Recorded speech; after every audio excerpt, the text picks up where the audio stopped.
beaucoup et je dois dire tout le plaisir que j'ai à être ici aujourd'hui.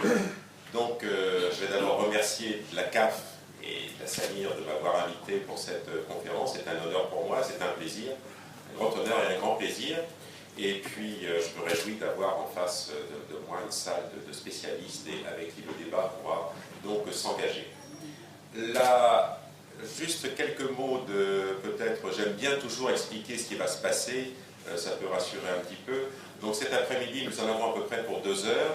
C'est ce qui est convenu avec, je ne sais pas si on fera une pause ou pas, je vais attendre un peu les décisions qui sont prises. Petite modification par rapport à ce que vous avez sur vos papiers. Aujourd'hui, je me contenterai de parler de ce que j'appelle la scène internationale, donc à travers l'Afrique, au centre de la géopolitique mondiale de l'énergie. Pour ceux qui seront avec nous demain, pour la journée, en fait, donc la partie marché, je la traiterai demain parce que c'est une partie un peu plus spécifique et qui, à mon avis, est différente. Donc aujourd'hui, on va se concentrer sur les aspects généraux de la situation énergétique dans le monde, le pétrole, sur l'évolution du prix du pétrole, sur les acteurs et sur la situation aussi, bien sûr, en Afrique et le rôle que joue l'Afrique dans cette géopolitique nouvelle de l'énergie. Monsieur Rayat a commencé à introduire, et avant que je me lance dans un défilé de transparents, Monsieur Rayat a bien introduit le sujet en disant qu'il n'y a pas d'abord, en expliquant que le pétrole reste quand même, on va le voir, une énergie extrêmement importante, fondamentale même, et je vous dirai un petit peu pourquoi je la considère comme extrêmement fondamentale, et d'autre part qu'il n'y a pas de risque d'épuisement des réserves. En fait, il y a une association qui est assez célèbre qui parlait du pic de pétrole, qu'on appelle l'Association pour l'étude du pic de pétrole, qui était très fameuse il y a encore une dizaine d'années, qui depuis a perdu beaucoup de son influence, et d'ailleurs ce qui est un signe de notre temps, le site internet qui accueillait les présentations, l'information a été fermée faute de combattants. Je ne veux pas dire par là qu'il faut être optimiste, se dire que dans 100 ans on aura encore tout le pétrole qu'on voudra, ça c'est une autre histoire, de toute façon je ne serai pas là pour vous le dire, mais c'est quelque chose, il faut être prudent. Mais pour le moment, le problème de la disponibilité de pétrole, j'anticipe un tout petit peu, ni de gaz, d'ailleurs ne se pose pas vraiment. Et c'est intéressant d'ailleurs ce qu'a dit aussi M. Rayat, il a dit, en fait, le principal problème, eh bien, en fait, il est presque politique. Et c'est assez intéressant, si vous suivez, beaucoup d'entre vous doivent suivre au jour le jour ces actualités-là, on voit que le prix du pétrole récemment a baissé. Ce qui est tout à fait légitime d'ailleurs, ce qui est légitime. Je veux dire qu'il y a 2 facteurs qui l'expliquent, c'est le développement de la production aux États-Unis et également un petit ralentissement de la croissance mondiale.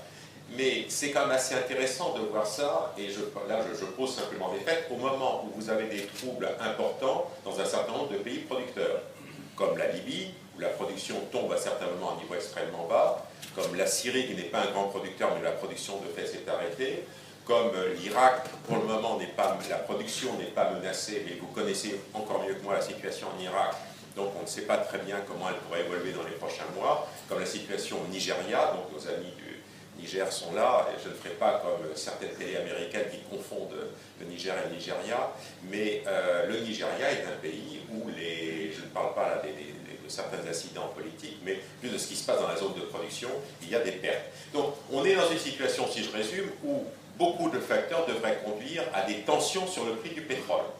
Et en fait, on a un prix du pétrole qui, pour la première fois depuis pas mal de temps, est passé en dessous de 100 $ le baril, ce qui n'est pas une chute énorme puisqu'il est plutôt à 110, mais ce qui est quand même un signe très intéressant. Et ça, je crois que ça sera l'objet de notre discussion, et d'ailleurs, ça sera intéressant de pouvoir échanger sur ces problèmes. Ça, c'est le premier point. Le deuxième point, peut-être pour introduire, je rebondis de nouveau, je remercie M. Rayat de son intervention, parce qu'il a bien mis en évidence un certain nombre de points. Je vais rebondir sur un autre point, qui est donc le développement, justement, l'importance du développement de la consommation de pétrole et de gaz.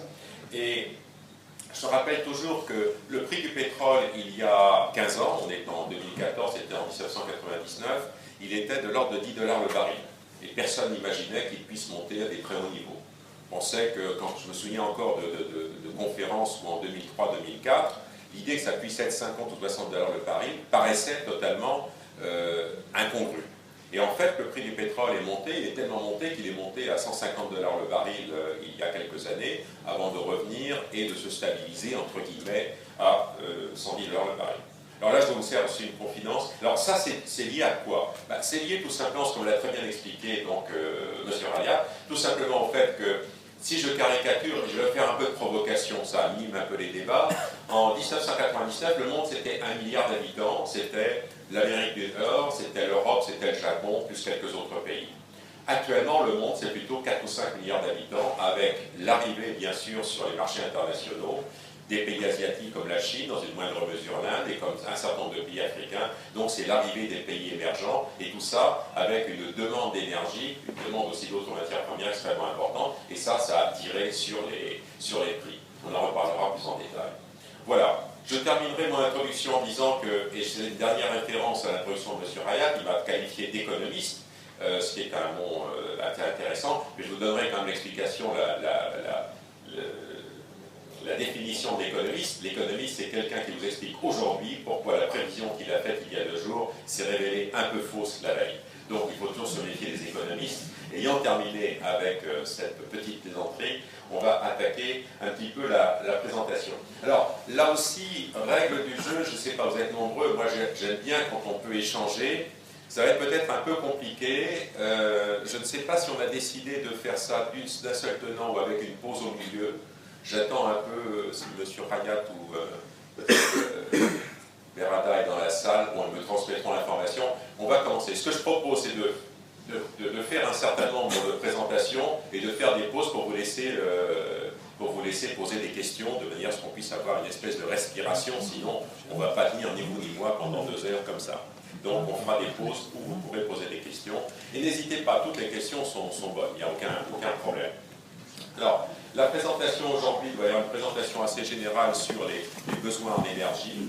Ensuite, on parlera pas mal du prix du pétrole et on parlera un peu de géopolitique. Et en particulier, je terminerai, et je gardais du temps pour ça, en insistant un petit peu sur la situation en Afrique, comment elle se présente aujourd'hui, quelle est la situation des différents pays. Là, il faut que je retrouve la manipulation du... C'est pas ça. Peut-être que comme ça va marcher. Voilà.